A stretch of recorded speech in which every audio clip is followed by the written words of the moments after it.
Guy, we always have a bit of a bee in the bonnet for the Federal Reserve and Wait, Jerome hold on a Powell, second. Humphrey Hawkins, but I'm not here to talk about that. But the great irony that I'm going into stores during COVID, but I just went to 7-Eleven and there's a big sign on their cash register that says coin shortage.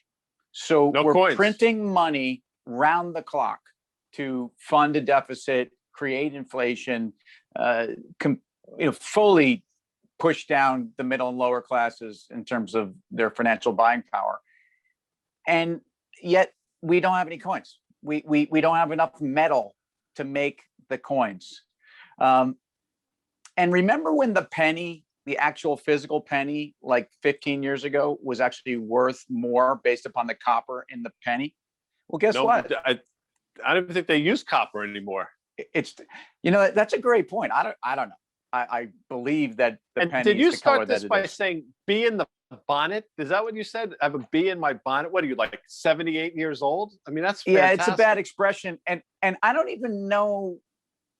Did people get bees in their bonnet back in the day? Well, they must have, because why would they have the saying? I mean, people wore bonnets, like the Easter bonnet type thing. Yeah, that's coming up. Being in a bonnet is almost like, you know what it's like?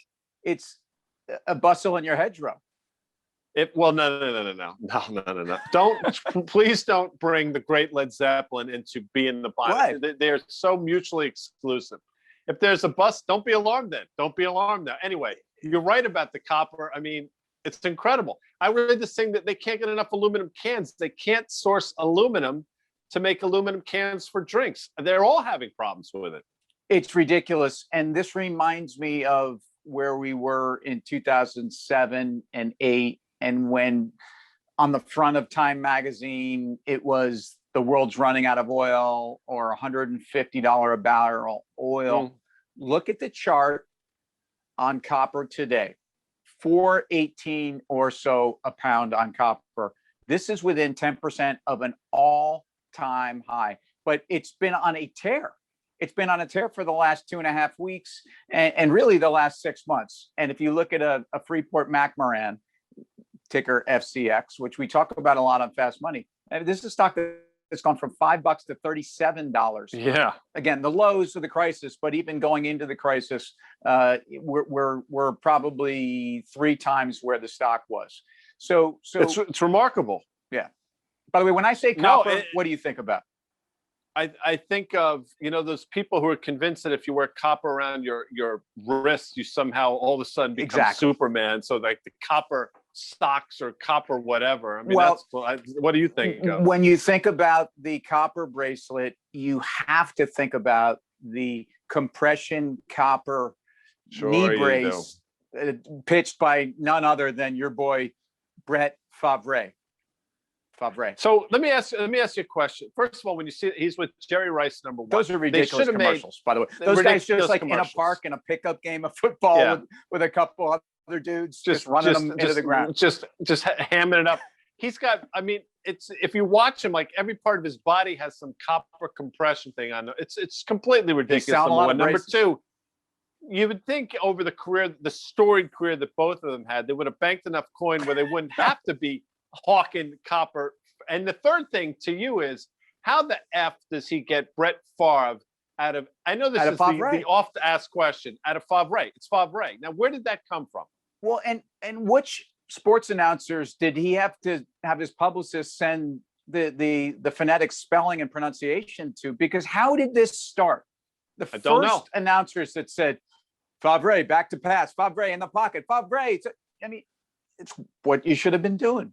But yeah, it annoys the shit out of me. It makes me crazy.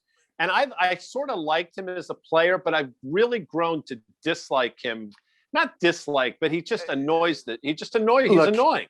He stayed on too long. The cup of coffee he had with the Jets was pathetic for both of them. The copper compression stuff is just flat out pathetic. I mean, if you want someone whose name sounds like Favre, I'm a huge buyer of John Favreau, of course, who has had some of the great roles in Swingers, and he was Bateman in The Replacements with our good friend Shane Falco. I'll give you his most underrated role that I think is one of his top 3 roles. He was in the movie Rudy, if you recall. Oh, he was Rudy's sort of tutor. He would help Rudy get A's if Rudy helped him meet, young undergrads at Notre Dame, and he played that to a T, if you recall. And by the way, a lot of people don't know this. One of my favorite, I think Vince Vaughn is a genius. As I've said I watch him read the phone book. I think he's just so funny. He was in Rudy as well.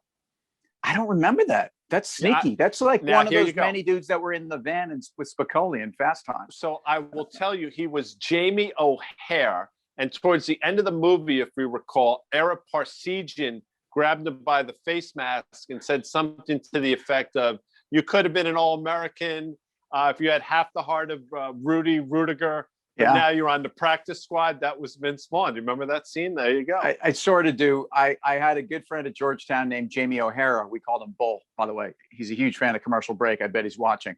And Rudy was one of those movies. I talked about how I teared up watching Miracle on a flight one time. Rudy's one of those tearjerkers, man. It's right up there with Pride of the Yankees. Stop. Yeah. Oh, come on. It's not even close to. It's not even close. Pride of the Yankees. Pride of the Yankees was loosely based on fact. Rudy is based on some crazy. I mean, if you talk to the people there, they're like, no. This is all bullshit type. No, it happened, but not the way they. I think that Hollywood played a significant role, not unlike The Blind Side, which I was just reading about today. Russell, I think what was his name? Not Okun. I can't think of the guy's name. I'm sure Tom Mullen, who's going to come in my ear in a second, but.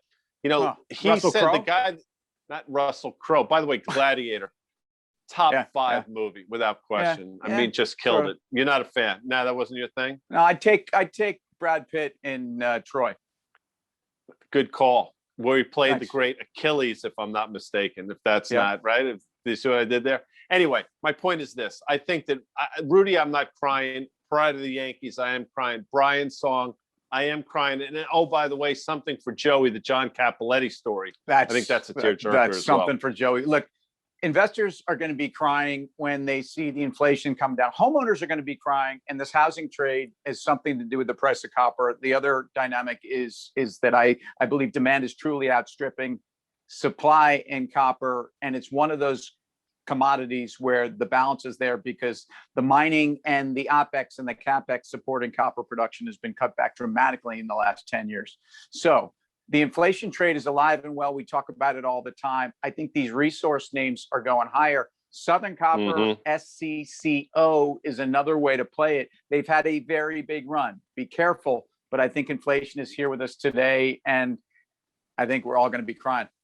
I agree. And tomorrow we'll talk about the Southern Methodist University backfield, which was just storied, but that's for another time. Craig James, Pony Express. Yeah, sure. See you tomorrow. Why are we talking about that? Because you said Southern Copper.